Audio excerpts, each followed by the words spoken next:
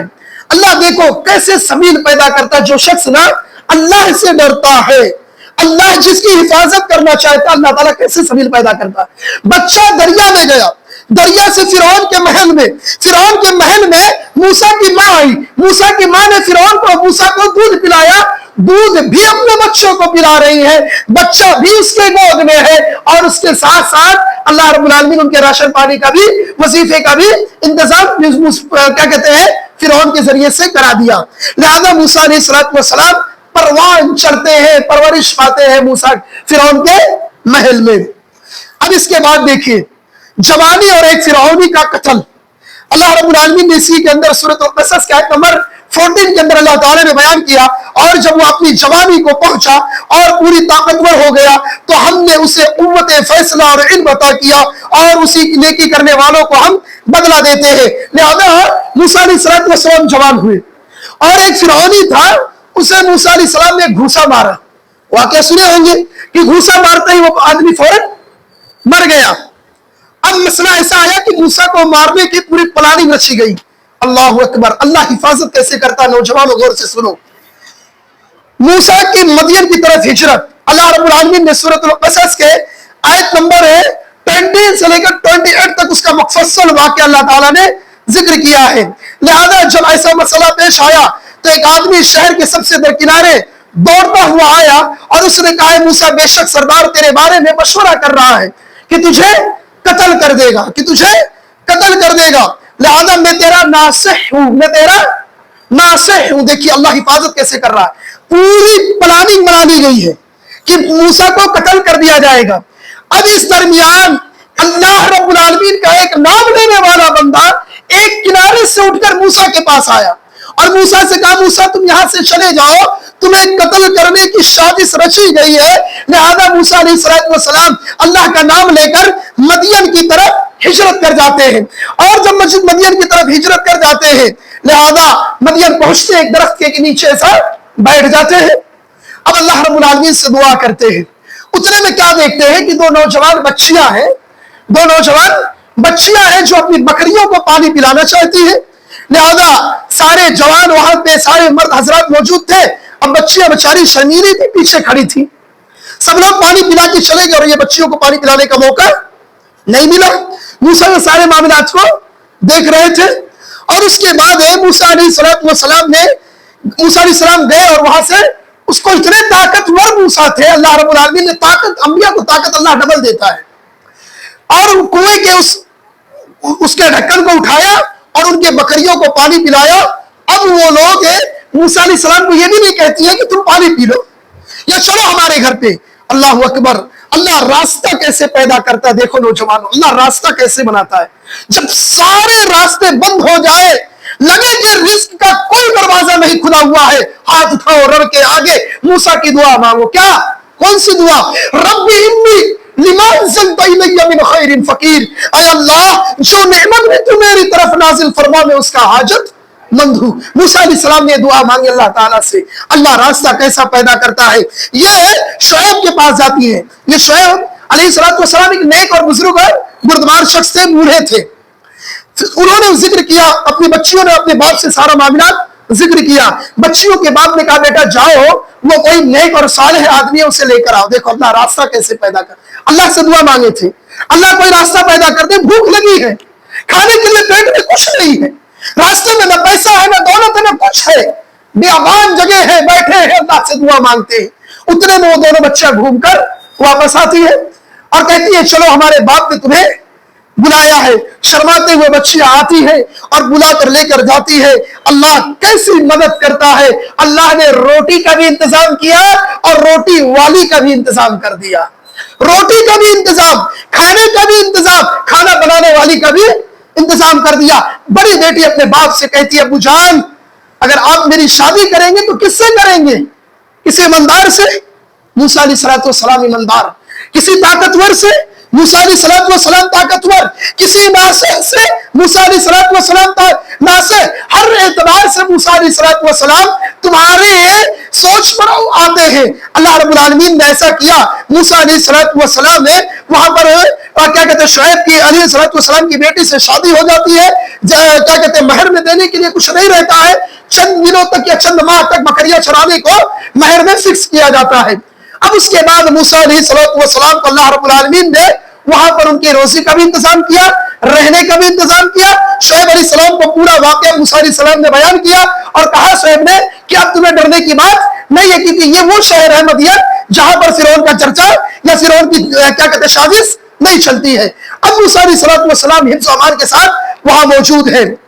اب موسیٰ علیہ السلام کی شادی ہوئی، مہر کا معاملات پورا ختم ہوا، مصر سے واپسی، ایک موضوع مصر سے واپسی اور نبوت کا ملنا۔ سورۃ القصص آیت نمبر 29 سے لے کر 32 تک اللہ تعالیٰ نے اس کا بھی ذکر کیا۔ موسیٰ علیہ السلام مدین سے اپنے وطن کو کردہ سال مکمل کیے اور دل میں گھر کی یاد ستانے لگی، دل میں گھر کی یاد، مصر کی یاد ستانے لگی۔ اب مصر کی طرف واپس ہوتے ہیں، راستے میں جب پہنچتے ہیں اللہ رب العالمین پر توکل کرتے ہوئے، موسم سرما رہتا ہے، ٹھنڈی کا موسم رہتا ہے، اپنے اہل و عیال کے ساتھ آتے ہیں، لہذا ایک جگہ پر ٹھہر جاتے ہیں۔ انہیں کچھ آگ دکھائی دیتی ہے دور پر، تو اپنے اہل و عیال سے کہتے ہیں موسیٰ علیہ السلام کہ تم اس جگہ پر ٹھہرو، میں جاتا ہوں وہاں پر، کچھ تمہارے لیے بھلائی لاؤں گا یا کم سے کم آگ لے کر آؤں گا۔ اب موسیٰ علیہ السلام وہاں جاتے ہیں، اللہ رب العالمین نے وہاں پر وہ جب گئے تو اللہ تعالیٰ نے کہا جوتے کو نکال کر آؤ، لہذا وہ جوتے کو نکال کر جاتے ہیں اور وہاں پر دائیں کنارے ایک درخت تھا، کہاں پر؟ طور کے پہاڑ پر دائیں سائڈ میں ایک درخت تھا، وہاں سے ندا لگاتی ہے اور ندا لگانے والا کیا ہے؟ کہتا ہے موسیٰ بلا شبہ میں ہی تیرا رب ہوں۔ اور وہاں پر موسیٰ علیہ السلام کو نبوت دی جاتی ہے اور دو چیزیں، دو نعمتیں بھی دی جاتی ہیں۔ وہ مشہور چیزیں کیا کیا ہے آپ کو معلوم ہوگا؟ ایک چیز لاٹھی ہے جسے کہا جاتا ہے، موسیٰ علیہ السلام کو یہ لاٹھی دی گئی، کہا ہے موسیٰ تم اسے ڈالو، ولا جان اژدہے کی شکل میں اور سانپ کی شکل میں وہ لاٹھی تیار ہو گیا، فنفنانے لگی۔ موسیٰ علیہ السلام ڈر گئے، اللہ نے کہا موسیٰ مت ڈرو، اللہ کا نام لو اور اسے اٹھا دو۔ موسیٰ علیہ السلام اسے اٹھا لیتے ہیں۔ دوسری چیز کیا دی گئی اللہ رب العالمین کی جانب سے؟ ید بیضا، ہاتھ کو ڈالتے تھے، بلا بیماری کے وہ ہاتھ چمکدار ہو جایا کرتا تھا۔ یہ اللہ رب العالمین نے دو معجزہ موسیٰ علیہ السلام کو دیا۔ اللہ ہر نبی کو کچھ نہ کچھ معجزہ دیا، اور نبی صلی اللہ علیہ وسلم کو کون سا معجزہ تھا؟ نبی صلی اللہ علیہ وسلم کو کون سا معجزہ دیا گیا؟ چاند کا 2 ٹکڑے کر دیے گئے تھے، ابھی اللہ رب العالمین کی طرف سے نبی کے لیے معجزہ تھا، چاند کا 2 ٹکڑا کر دیا گیا۔ اب دیکھیے اس کے بعد اللہ رب العالمین نے انہیں وہاں پر نبوت دیا، نبوت کے ساتھ ساتھ 2 چیزیں دی اللہ رب العالمین کی طرف سے معجزہ تھا۔ اب ہارون کی بطور معاون تقرری اللہ رب العالمین سے موسیٰ علیہ السلام دعا کرتے ہیں۔ سورۃ القصص آیت نمبر 32 سے لے کر 35 تک اللہ رب العالمین نے کہا اپنے ہاتھ کو ڈالنے کا، اس کے بعد اس کے آگے مزید اللہ تعالیٰ سے موسیٰ علیہ السلام کہتے ہیں اے رب العالمین میرے ہارون یعنی میرے بھائی کو میرا جانشین بنا دے، کیونکہ اس کی زبان فصیح ہے۔ فصیح زبان کہتے ہیں اچھے انداز میں گفتگو کرنے والا، اپنی محبت اپنی زبان سے لوگوں کو مائل کرنے والا، اپنی طرف آکرشت کرنے والا۔ موسیٰ علیہ السلام نے اللہ رب العالمین سے دعا کیا، اللہ تعالیٰ نے موسیٰ علیہ السلام کی معاون اور مددگار کے لیے اور ان کا ساتھ دینے کے لیے ایک ساتھ 2 انبیاء کام کیا کرتے تھے۔ کیا نام تھا؟ موسیٰ اور ہارون علیہ السلام۔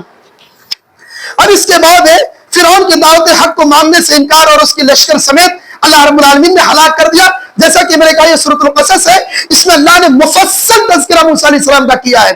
سورۃ القصص آیت نمبر 36 سے لے کر 42 تک مفصل واقعہ ہے کہ جب موسیٰ علیہ السلام کے پاس ہماری کھلی ہوئی نشانیاں لے کر آئے تو وہ جادوگروں کو بلایا، جادوگروں کو بلانے کے بعد کیا کہتے ہیں سارے معاملات کیے گئے۔ موسیٰ علیہ السلام نے اپنے لاٹھی کو ڈالا، جادوگروں کے سانپوں کو موسیٰ علیہ السلام کی لاٹھی نے نکل لیا۔